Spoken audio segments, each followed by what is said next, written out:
레몽이 회사로 나에게 전화를 했다. 그는 자기 친구 하나가 알제 근처의 조그만 별장에서 일요일 하루를 지내자고 했다면서 나를 초대한다고 말했다. 나는 그러고 싶지만 어떤 여자친구와 그날 함께 지내기로 한 약속을 했다고 대답했다.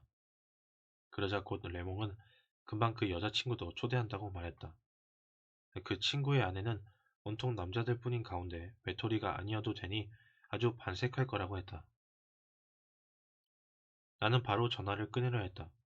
왜냐하면 이 사장이 밖에서 우리에게 전화가 오는 것을 탐탁치 않아 하는 걸 알기 때문이다.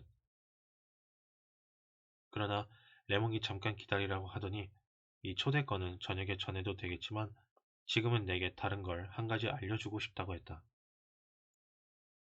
그는 한 무리의 아랍인들에게 하루 종일 미행당했는데 그 가운데는 그 옛 정부의 오빠가 끼어 있다는 것이었다. 오늘 저녁 퇴근하는 길에 집 근처에서 그를 보거든 내게 알려줘. 나는 알았다고 했다. 조금 뒤에 사장이 나를 불렀다. 그 순간 나는 걱정이 됐다. 사장이 전화 통화는 좀 덜하고 일은 좀 더 열심히 하라고 말할 것 같았기 때문이다. 그런데 전혀 다른 이야기였다. 그는 아직은 아주 막연한 어떤 계획에 대해서 나에게 이야기를 하겠다고 말했다. 그는 다만 그 문제에 관해 나의 의견을 들어보려는 것이었다. 그는 파리의 사무실을 열어 현지에서 직접 큰 회사들과 거래하려는 계획을 세우고 있었고, 그래서 내가 그리로 갈 생각이 있는지 알고 싶어 했다. 그러면 나는 파리에서 생활할 수 있을 것이고, 1년에 얼마 동안은 여행을 할 수도 있을 것이었다. 자넨 젊으니까 그런 생활이 마음에 들 것 같은데? 나는 그렇기는 하지만 사실 이러나 저러나 내게는 마찬가지라고 말했다. 그러자 사장은 내게 삶의 변화에 흥미를 느끼지 않느냐고 물었다. 나는 삶이란 결코 달라지는 게 아니며 어쨌건 모든 삶이 다 그게 그거고 또 나로서는 이곳에서의 삶에 전혀 불만이 없다고 대답했다. 그는 불만스러운 표정을 지으면서 내가 늘 엉뚱한 대답이나 하고 야심이 없으니 그건 사업하는 데는 대단히 좋지 못한 점이라고 말했다. 그래서 나는 자리로 돌아와 일을 했다. 나는 사장의 비위를 거스르고 싶지는 않았지만 나의 삶을 바꿔야 할 이유는 없었다.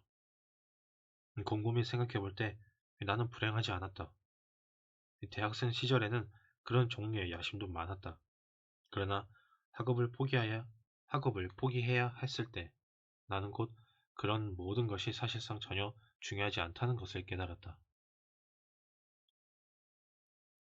이 저녁에 마리가 찾아와서 자기와 결혼할 마음이 있느냐고 물었다. 나는 그건 아무래도 상관없지만 마리가 원한다면 우리가 결혼할 수도 있을 거라고 말했다. 그러자 그녀는 내가 자기를 사랑하는지 알고 싶어 했다. 나는 이미 한 번 말했던 것처럼 그건 아무 의미도 없는 말이지만 아마 사랑하지 않는 것 같다고 대답했다. 그렇다면 왜 나하고 결혼을 해? 마리가 말했다. 나는 그런 건 전혀 중요하지 않지만 그녀가 원한다면 우리는 결혼할 수 있다고 설명해 주었다. 게다가 결혼을 원하는 것 쪽은 그녀고 나는 그저 그러자고 했을 뿐이었다. 그러자 마리는 결혼이란 중대한 일이라고 지적했다. 나는 아니야 하고 대답했다. 그녀는 한동안 잠자코 있다가 말없이 나를 쳐다보았다. 그러고는 말했다. 그녀는 다만 자기와 같은 식으로 사귀게 된 어떤 다른 여자가 똑같은 제안을 했어도 내가 받아들였을지 알고 싶어 했다. 나는 물론 이라고 대답했다. 그러자 마리는 자기가 나를 사랑하는지 어떤지를 자문해 보는 것이었다. 나는 그 점에 관해서는 아무것도 알 수가 없었다.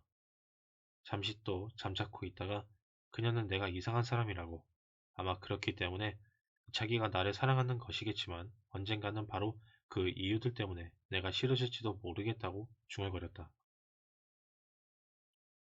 내가 더 보탤 말이 없어 잠자코 있자 마리는 미소를 지으면서 내 팔짱을 꼈다. 그리고 나와 결혼하고 싶다고 고백했다. 나는 그녀가 원하면 언제든 바로 결혼을 하자고 대답했다. 그때 내가 사장의 제안에 대해 이야기했고 마리는 파리를 알고 싶다고 했다. 나는 한때 파리에서 살았다고 말했고 그녀는 어떻냐고 물었다. 나는 마리에게 말했다. 더러워. 이 비둘길들과 컴컴한 마당들이 있어. 사람들은 피부가 허옇고. 그러고 나서 우리는 대로들을 따라 걸어서 시내를 통과했다. 여자들이 아름다웠다. 나는 마리에게 그 점을 눈여겨보았느냐고 물었다. 마리는 그렇다고 하면서 내 기분을 이해할 수 있다고 말했다. 잠시 동안 우리는 아무 말도 하지 않았다. 그래도 나는 그녀가 나와 함께 있어 주었으면 싶어서 이 셀레스틴의 식당에 가서 같이 저녁을 먹으면 되겠다고 말했다. 마리는 그러고 싶지만 볼 일이 있었다. 그때 우리는 내 집 근처에 이르렀고 나는 그녀에게 잘 가라고 인사했다. 그녀는 나를 쳐다보며 말했다. 내 볼 일이 뭔지 알고 싶지 않아? 나도 알고 싶긴 했지만 미처 물어볼 생각을 하지 못했더랬다. 마리는 그것을 나무라는 눈치였다. 그때 나의 당혹한 표정을 보고 마리는 또다시 웃었고 불쑥 온몸으로 다가와서 내게 입술을 내밀었다. 나는 셀레스틴의 식당에서 저녁을 먹었다. 내가 막 먹기 시작했을 때 키가 작은 이상한 여자가 하나 들어오더니 내가 앉은 테이블에 앉아도 되겠냐고 내게 물었다. 나는 물론 앉아도 된다고 했다. 그녀의 행동들은 단속적이었고 두 눈은 사과 같은 작은 얼굴에서 반짝거렸다. 그녀는 재킷을 벗고 자리에 앉더니 아주 열심히 메뉴를 살펴보았다. 그리고 셀레스트를 불러 즉시 명확하면서도 빠른 목소리로 먹을 음식들을 한꺼번에 다 주문했다. 오르데브루를 기다리는 동안 그 여자는 핸드백을 열고 네모난 작은 종이와 연필을 꺼내어 미리 음식값을 계산한 뒤 작은 지갑에서 팁까지 덧붙인 이 정확한 금액을 꺼내어 자기 앞에 내놓았다. 그때 오르데브루가 나왔고 그녀는 아주 빠른 속도로 먹어치웠다. 다음 요리를 기다리며 그녀는 또 핸드백에서 이 청색 색연필과 일주일 동안의 라디오 프로그램이 실린 잡지를 꺼냈다. 그러고는 아주 신경을 써서 거의 모든 프로그램에 하나하나 체크 표시를 했다. 이 잡지가 12페이지나 되었으므로 그녀는 식사를 하는 동안 줄곧 세밀하게 그 일을 계속했다. 내가 식사를 끝마쳤을 때도 그녀는 여전히 열심히 체크 표시를 하고 있었다.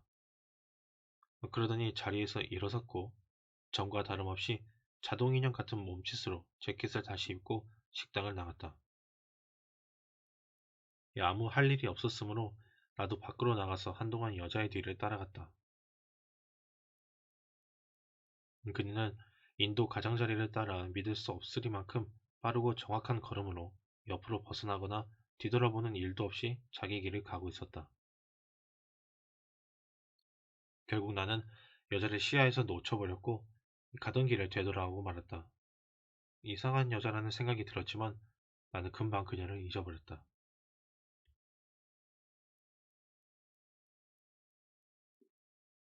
나의 방문 앞에 살라마노 영감이 서 있었다. 나는 그를 방 안으로 들어오게 했고 영감은 동물 보호소에 자기 개가 없으니 결국 잃어버리고 만 것이라고 알려주었다. 이 동물 보호소의 직원들이 그에게 아마 차에 치였을 거라고 말했다는 것이었다. 그러자 그는 이 경찰서에서는 그런 걸 알 수 있지 않느냐고 물어보았다. 그에 대해 그가 들은 답변은 그런 일은 매일 있는 일이라 흔적을 남겨두지 않는다는 것이었다. 내가 살라마노 영감에게 다른 개를 하나 데려오면 되지 않느냐고 말했지만 영감은 자신이 그 개에게 길이 들었다는 점을 지적했는데 옳은 말이었다.